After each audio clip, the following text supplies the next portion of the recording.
When ranking Devil Fruit powers, you're not ranking how strong the users are, you're ranking how strong the abilities shown by the user are. Hockey and other combat abilities are not factors here, you're ranking what the Devil Fruit itself has shown. I think for a lot of One Piece fans, it's hard to separate the user from the Devil Fruit. Like for example, Mr. 5, like I explained in that video. Even though Mr. 5 uses his fruit in abysmal ways, we can tell that his fruit itself is good because we can separate the user from the power. Like I've seen people say, oh, Katakuri uses his fruit so well, that means the power is good, even though it does seem kind of weak. But that right there, saying a power is kind of weak, is where the ranking stops. You don't take into account how good the usage is. There are objectively inferior fruits, as I said in that video, and Oda himself has acknowledged this. Some fruits, in comparison to others, are not as good, so you could label them as bad, or whatever word you want to use to describe them. You guys are talking about, well, Kinemon could probably create a Gundam suit of armor. He's just a bad user.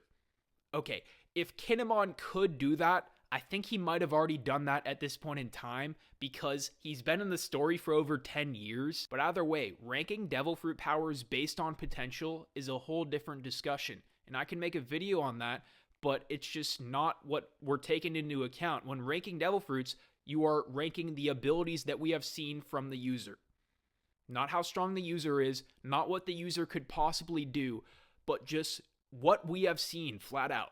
Because if you're getting into potential, that topic will never end. You could argue Oda could make any Devil Fruit whatever he wants. He can make Treble a god, you know? That's a whole different thing.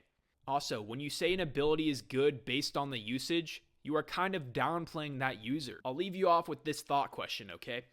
If Bogart had a Devil Fruit, right, and it was bad in comparison to others, but he used it very well, so I said, wow, this Devil Fruit is amazing.